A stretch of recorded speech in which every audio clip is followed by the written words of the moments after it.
사람들은 중요한 결정을 내릴 때 죽음을 생각하면서 중요한 결정을 내립니다. 그렇죠? 죽음을 생각하면서 중요한 결정을 내린다고요. 그 최배달 최영의 아들이 최성범 씨입니다. 그분이 의정부에서 정형외과를 하고 있습니다. 최배달 아십니까? 그 소뿔을 팍 한 방에 끝내거든요. 그분이 무슨 얘기했냐면 자기가 슬럼프가 올 때마다 죽음을 생각한대요. 죽음을 생각. 인간에게는 언제나 어떤 슬럼프가 오게 되어 있습니다. 침체에 빠지게 되어 그때는 반드시 죽음을 생각해야 돼요. 죽음을 앞에 놓고 내가 결정할 때 그것이야말로 진정한 선택이 될 수 있다.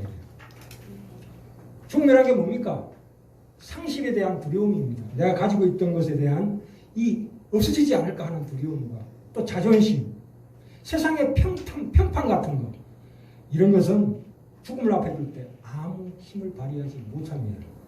이 때문에 죽음을 인정하는 순간에 떠오르는 생각이야말로 참으로 올바른 생각입니다. 특히 우리 신자들에게는. 그죠? 죽음을 생각한다는 것은 항상 이 시간, 동물에게는 과거, 현재, 미래가 없습니다. 인간만이 과거가 있고 현재가 있고 미래가 있습니다. 그게 자아예요. 자의식이라고. 동물은 자의식이 없어요. 고통을 느낀다고 보시면 안 되고 고통이 찾아온다고 보시면 돼요. 우리가 잠꼬대 하듯이 마취에 걸렸듯이 그렇게 고통을 인지합니다. 동물은. 그러나 사람은 치열한 고통을 당합니다. 그건 무슨 이유입니까? 우리 인간이 얼마나 우수한 존재인가, 우월한 존재인가를 우리가 알아야 합니다. 우리가 고통을 받아들일 때 그걸 해석을 잘 해야 합니다. 참, 저는 이렇게 이 죽음을 생각할 때 이 마음이 치료가 돼요. 눈물이 웃음보다 더 강력한 치료제입니다. 웬만한 고민거리는 죽음 앞에서 힘을 발휘하지 못합니다. 자존심이 너무 세다고요? 죽음 앞에 서 보십시오. 자존심이 한낱 먼지 같아 지는 것을 우리가 체험하게 됩니다. 아멘. 저는 지금 여러 가지 두 번 죽을 고비를 넘기고 난 다음에 항상 내가 이 세상의 사람 가운데 살아갈 이 짧은 인생이 얼마나 엄청난 축복인가 항상 깨닫습니다. 아멘. 그래서 내가 이 세상 살아갈 때 내 목숨을 바칠 만큼 소중한 사람이나 일이 있다는 것은 참으로 나의 인생이 빛나고 명예롭고 영광스러운 인생이라고 생각합니다. 내가 목숨 걸고 사랑할 수 있는 사람이 있다는 것은 참으로 큰 축복입니다. 그런 사람을 찾으시기 바랍니다. 그게 부부관계가 아니라도 그렇지 않습니까? 인간관계에서 저 사람을 위해서 내가 죽을 수 있다는 것은 얼마나 큰 영광입니까? 옛날에 삼국지나 대망을 읽어보세요. 내 죽음을 바칠 주인을 찾는 법 아닙니까? 그렇죠? 그것이 인생의 진정한 제대로 사는 겁니다. 그래서 부부가 한 사람이 죽을 때 뭐라고 얘기합니까? 내가 이 세상에 살아있을 때 당신을 만나서 너무 감사했다. 너무 행복했다. 이런 유언을 남기고 죽어야 하는 거 아닙니까? 네. 어떻게 미워하면서 정화하면서 죽습니까? 그러면 안 됩니다. 인간은 참 결국은 죽음을 맞이하게 합니다. 죽음이야말로 인간을 완벽하게 변하게 합니다. 아멘. 우리가 죽을 때 얼마나 크게 성화되는지 몰라요. 아멘. 우리가 예수 안에서 구원받았다는 것은 결국은 어디서 확인합니까? 죽을 때 확인하게 됩니다. 죽을 때 급격한 성화가 일어납니다. 나는 원래 자연인으로서는 전적으로 부패, 100% 부패예요. 내게 옳은 게 하나도 없다 이거예요. 전적으로 타락했고 전적으로 부패한 시체다. 이렇게 생각하는 게 진정한 구원의 확신이에요. 그래서 우리는 어떻게 됩니까? 부활합니다. 이 부활, 천국 이런 것들은 철저히 인격적입니다. 관계예요. 하나님과 나의 관계예요. 하나님을 만나는 거예요. 내 그토록 사모하고 살아가면서 그렇게 사모하는 예수 그리스도를 본단 말인가? 그 감격이 없었으면 안 됩니다. 그게 있어야 합니다. 그 감격을 찾아야 합니다. 내가 세상 가운데 그렇게 갈급하게 부르짖던 그 사랑이 어디 있습니까? 예수 그리스도 한 분에 아멘. 총체적으로 집합되어 있는 겁니다. 아멘. 사람이 왜 세상 가운데 외롭고 그 사랑에 굶주려서 헤매고 다닙니까?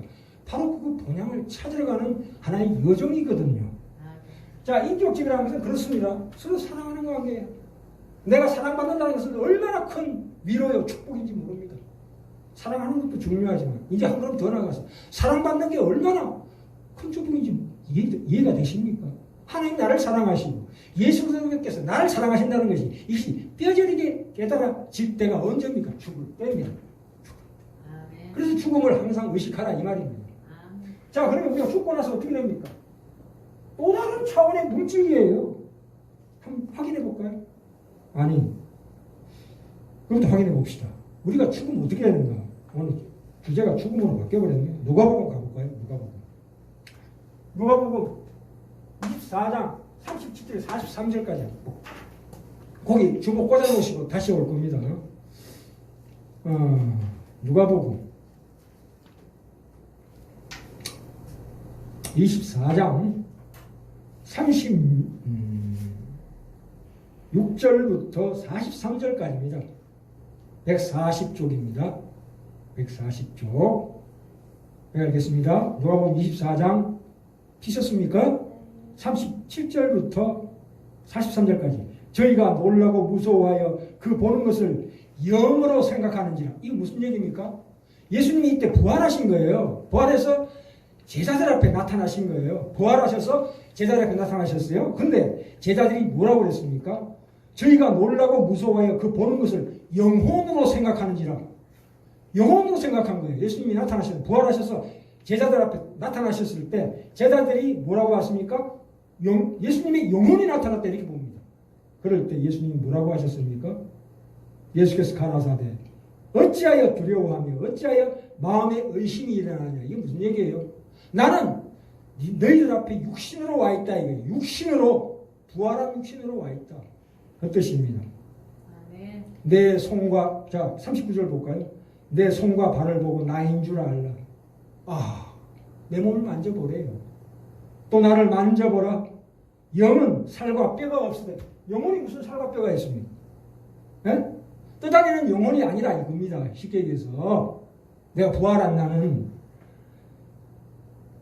영은 살과 뼈가 없으되 너희 보는 바와 같이 나는 있느니라. 이 말씀을 하시고 손과 발을 보이시는 거예요. 그 못자국난 손과 발을 물론 그 흔적을 지금 갖고 계셔요. 지금 현재 그 고난의 흔적을 갖고 계신다고요. 그러나 요한계시록에 보면 완벽하게 왕이신 예수님으로 나오시지만 이건 아직 그렇게 그건 얘기하는 건 아닙니다. 그죠? 자, 41절에 저희가 너무 기쁨으로 오히려 믿지 못하고 기이 여길 때 이르시되 여기 무슨 먹을 것이 있느냐 하시니. 아니 예수 그리스도께서 부활하시고 난 다음에 뭐 먹고 싶으시대요. 와 대박 아닙니까? 이에 구운 생선 한 토막을 드리네. 43절 받으사 그 앞에서 잡수시더라. 이 무슨 얘기일까? 우리가 천국 가면 분명히 영혼이 딩동 떠다닌다고 생각하십니까? 아니에요. 또 다른 차원의 물질계입니다. 우리가 그토록 바라던 파라디죠. 또 다른 차원의 물질계예요. 먹고 주님과 함께 먹고 마시고 뛰어다닙니다. 이해가 되십니까? 저 영원한 천국이 얼마나 영광스러워. 우리를 위해서 얘기했어요. 새하늘과 새 땅이에요. 우리가 사는 이 땅은 완전히 없어지고 새 땅과 새하늘 새 땅, 새 예루살렘에서 우리에게 오는 거예요. 그게 죽음입니다.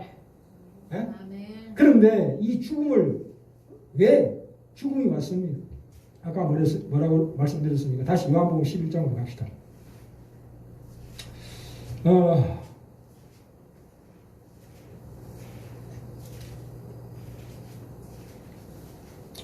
예수님께서 참으로 분노하셨습니다. 참 대단한 말씀입니다. 다시 한 말씀드립니다. 우리가 선악과를 따먹으로 말미암아 인간이 스스로 하나님을 덩지고 스스로 하나님이 되려는 바람에 모든 것이 망가졌습니다. 인간의 몸이 망가졌고 이 자연 질서가 망가졌고 우리의 마음이 망가졌습니다. 그 관계가 망가졌습니다. 완벽하게 부패했습니다. 죽음은 그 일부다 이거예요. 그 징계의 일부다. 이거는 누구나 겪어야 합니다. 하나님은 공의와 사랑의 하나님이십니다. 반드시 죄는 심판하신다는 하나님의 준엄한 말씀이십니다. 그러나 그것만 가지고는 안 되죠. 이때까지 성경을 보시면 한 번도 하나님은 이 땅은 전류를 통해서 심판하신 적이 한 번도 없으십니다. 왜요? 노아의 홍수는 그건 심판 아닌가? 아니에요. 그건 징계예요. 엄밀하게 얘기하자면. 좀 오해가 있지만 그러나 왜요? 노아와 그 자녀 8명을 남겨두셨잖아요. 그걸 통해서 오늘날 이렇게 인류가 퍼진 거예요. 진정한 심판을 볼 수 없습니다. 또한 소돔과 고모라 그거는 징계예요. 매질이에요. 매질이라고. 말을 안 들으니까 매질. 인간이 죽는다는 건 뭡니까? 하나님이 데려가시는 거예요. 만약 악인들은 오래 삽니다. 한번 보셔요. 왜? 자기 할 일도 하고 죽어야 되니까. 악인들이 끝까지 살려두십니다. 왜? 그걸 통해서 우리를 훈련시키시기 위해서 하나님 그렇게 살려주시고. 그런데 희한하게도 거룩한 사람 일찍 죽는 사람이 많아요. 왜요? 너 할 일 다 했다. 수고했다. 내게 오느라. 이제 그만 고생하고 오느라 이거예요. 숭배하시는 분들. 또 어떤 사람 이런 경우도 있어요. 저거 남겨둬봤자 회개 안 하고 그저 타락할 것 같거든. 그래서 하나님이 선택하시고 사랑하셨기 때문에 그냥 일찍 데려가 버렸어요. 우리가 천국을 소망하고 산다는 거, 나도 요한계시록 강의할 때 다시 한번 말씀드리겠는데요. 우리가 구원받았다고 마음대로 살면 안 됩니다. 있을 수가 없는 일입니다. 하나님 일찍 데려가십니다. 계속 고집부리면 그런 경우가 있다니까요. 죄송합니다. 왜 이 말씀을 드리냐면 제가 제 자신한테 말씀하는 거예요. 저도 불꽃 떨림으로 구원을 이루어가라. 이거. 물론 하나님께서 우리를 철저히 구원하시고 저 천국까지 우리를 인도하시지만 이 사람이 놔둬봐야 아무 보탬이 안 되겠다 싶으면 얘가 곧 타락하겠다, 배도하겠다 그러면 데려가셔요. 당장 데려가셔요. 몰라요. 인간이 죽으면 언제 죽는지 몰라요. 올 때는 순서대로 오지만 갈 때는 순서도 없어요. 언제 죽을지 모릅니다. 항상 이 하나님과의 나의 인격적 관계, 이 물질적인 이 영원한 천국을 바라보는 지혜로운 우리 성도님 다 되시길 바랍니다. 이 악의 처음 죄를 지은 사단 마귀는 말씀을 잘 몰라요. 사단 마귀가 말씀을 알까요? 알지요. 예수님이 하나님의 아들이라는 것을 귀신들도 안다고 그랬어요. 귀신들도 예수를 가리켜서 당신은 하나님의 아들이시니다 이렇게 고백을 해요. 그러나 사단 마귀는 이 성경을 몰라요. 신학을 모른다고. 우리가 지금 평소에 공부하는 이런 성경의 하나님의 말씀의 깊은 뜻을 몰라요. 인간에게만 허락된 위대한 유산입니다. 천사들도 모릅니다. 천사들이 신학을 어떻게 알아? 이 말씀이 얼마나 귀하냐면 우리에게만 주시는 거예요. 하나님의 자녀에게만 주시는 말씀이라고 해요. 이걸 내 폐부에 새기시기 바랍니다. 참, 우리가 오늘 11장에 보시면 이상하잖아요. 여기 32절에 볼까요? 요한복음 11장 32절에 마리아가 예수 계신 곳에 와서 모이고 그 발 앞에 엎드려 가로되 주께서 여기 계셨다면 내 오라니가 죽지 아니하겠나이다 하더라. 그런데 예수님이 어떻게 행동하셨습니까? 저 뒤로 갑시다. 11장 4절 갑시다. 이게 무슨 말씀이신지 참. 11장 4절 피셨습니까? 자, 마리아 마르다의 그 오빠가 그 나사로는 예수님의 친구예요. 친구가 죽었다는 말씀을 들으시고 4절 11장 4절 가라사대 이 병은 죽을 병이 아니라 하나님의 영광을 위함이요 하나님의 아들로 이를 인하여 영광을 얻게 하려 함이라 하시더라. 아니 그럼 이런 생각하죠. 아니 하나님은 뭐 병주고 약주나? 태어날 때부터 소경은 그럼 처음부터 소경 안 되게 태어나게 하면 될 거 아니냐? 그건 이런 얘기죠. 아니 하나님 왜 선악과를 왜 만들어 놓으셨어? 선악과를 따먹고 죄를 범할 걸 뻔히 알면서 왜 선악과를 따먹느냐? 이 얘기하고 똑같아요. 그렇게 묻는 것은 무지한 까닭입니다. 왜냐하면 하나님의 영광이라는 이 말씀을 통해서 하나님은 우리에게 이것이 과연 부활이 무엇인가를 우리에게 체험시켜주기 위해서 일부러 늦게 가신 겁니다. 보세요. 6절에 보세요. 6절에. 왜 예수님께서 이 나사로가 죽었다는 소식을 듣고도 왜 일부러 이틀을 우리말로 하자면 좀 개기셨다 이거예요. 6절 보세요. 나사로가 병들었다함을 들으시고 그 계시던 곳에 이틀을 더 유하시고. 와 참 기가 막힌 말씀이시죠. 예? 이게 무슨 얘기일까요? 이틀을 더 유하셨대요. 왜냐하면 예수님께서는 이러한 하나 예를 들어드릴게요. 자, 왜 하나님 예수님께서는 직접 나사로가 죽었다는 소식 듣고 아니면 아프다는 소식 듣고 금방 다시 오시지 않았느냐? 자, 저를 한번 보실까요? 자, 우리가 역사를 통해서 보면 우리나라도 그런 걸 겪었지만 별 두 개짜리 누굽니까? 누군가가 쿠데타를 일으켰습니다. 말하자면 군사혁명을 일으켰다 이 말입니다. 예? 뭐 좋은 일일 수도 있고 좀 나쁜 일일 수도 있습니다만 역사가 그거는 판단할 일이죠. 그러나 이 별 두 개짜리가 드디어 세상이 썩어가는 것을 보다 못해서 쿠데타를 일으켰는데 실패했습니다. 가상의 얘기입니다. 실패했을 때 반대편에 잡혀가지고 어떻게 됩니까? 잡히면 어떻게 돼요? 옥에 갇히죠. 근데 옥에 갇힐 때 그냥 갇힙니까? 별 두 개를 떼버리고 뭘로 감동시켜서 집어넣습니까? 짝대기 하나 붙여가지고 집어넣습니다. 자, 이제 좋은 날이 왔어요. 이 사람이 바라던 날이 왔어요. 드디어 옥에서 풀려납니다. 풀려나는 게 그 사람 회복시켜주는 겁니까? 아니에요. 원래 계급장은 달아줘야지요. 그렇죠? 우리가 구원이라는 것은 예수 믿고 구원받았다는 것은 천국 백성 되었다가 아니에요. 그거는 아주 초보 수준이에요. 그거는 히브리서 나중에 보시면 히브리서하고 요한계시록 보시면 아시겠지만 예수 믿고 천국 되었다. 우리가 죄에서 자유함을 얻었다가 다가 아니라고요. 지금 예수님께서 왜 나사로가 죽었다는 얘기를 듣고 왜 일찍 안 가셨냐면 그것 때문에 안 가신 거예요. 그것 때문에. 그게 뭐예요? 병을 달아주는 거예요. 다시. 그게 회복이에요. 원래대로 근데 원래대로 달아주는 것보다 더 우월하게 달아주시는 별 4개를 달아주신다고요. 네? 이게 구원이에요. 이게 구원의 완성이라고요. 이게. 그러면 우리 마음에 뭐가 따라가야 합니까? 하나님 항복. 하나님께 완전히 항복하는 것이 따라가야 합니다. 나는 하나님께 완전히 내 마음을 드리겠나이다. 이것이 진정한 성화의 과정입니다. 내 마음을 하나님께 드려야 돼요. 네. 왜요? 하나님께서 이렇게 우리를 사랑하셨잖아요. 우리 마음을 하나님께서 되돌이게 하게. 왜 아니 이런 걸 체험하지 못하면 하나님께서 인간을 그냥 강제로 완성시켜버리면 뭐가 빠져버려요? 사람이 진정으로 하나님께 굴복하지 않습니다. 안 그렇습니까? 강압에 의해서 구원을 받았는데 내가 하나님께 항복할 이유가 뭐 있어? 가만히 있어도 하나님 다 해주시는데 아니에요. 하나님은 그걸 원하시는 게 아니에요.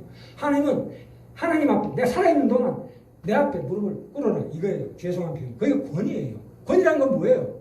나쁘게 생각하면 안 돼요. 독재라고 생각하시면 안 됩니다. 부모가 자식에게 뭐라고 하십니까? 공부 열심히 해라. 왜? 애들은 공부 열심히 해야 될 이유를 몰라요. 어려서. 열심히 해야 나중에 시집 잘 되고 좋은데 시집 갈 거 아니에요. 장가 갈 거 아니에요. 그걸 이미 내려다보고 있잖아요. 그렇기 때문에 아버지가 부모가 권위를 발휘해서 강제로 시킬 수밖에 없는 상황이 온다고요. 그게 사랑 아니겠어요? 무조건 오냐 하면서 그래 학교 가기 싫어 그래 사람 이게 무슨 부모예요. 두들 패가지고 학교 보내야지. 하나님의 그 사랑을 보십니까? 우리가 인생 살아가면서 어떤 좌절과 고통과 번민과 두려움에 처했을 때 하나님을 찾으셔야 됩니다. 반드시.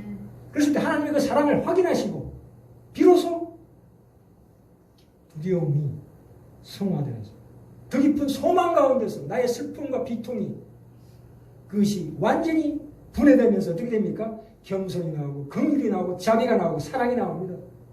슬픔과 탄식과 한숨이 없으면 절대 거룩한 게 만들어지지 않습니다. 이게 바탕이 되어야 합니다. 탄식, 한숨, 고통, 두려움 이런 것들이 밑밥에 깔려 있어야 돼요. 여기에 뭐가 들어갑니까? 하나님이 주시는 이 영원한 인격적이고 물질적인 그 놀라운 소망을 여기다 담아야 합니다. 말씀을 통해서 매일매일 시간마다 그래야 인간은 비로소 지금 이 한 시간을 참으로 헛되이 보내지 않고 허비하지 않고 살 수 있는 힘과 권능이 능력이 생겨난다 이 말입니다. 아멘. 물론 이 말씀 다시 말해서 제가 저한테 하는 말씀입니다. 저를 격려하는 말입니다. 우리 함께 저 영원한 천국을 향해서 힘차게 전진하시는 우리 지루하는 교회 형제님들 다 되시길 바랍니다. 아멘. 마지막으로